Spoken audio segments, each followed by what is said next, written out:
Viral ibu buang anaknya ke sungai saat berjalan di jembatan rel kereta api. Bocah berinisial HP hilang terseret arus di sungai karena dibuang oleh ibunya.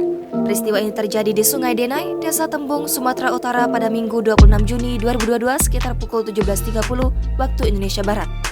Korban seorang bocah perempuan berusia 8 tahun, warga Pasar 4 Tembung, Kecamatan Percut Seituan. Humas Kantor SAR Medan, Sariman Sitorus mengatakan, terhitung sampai hari ini sudah 3 hari korban belum ditemukan.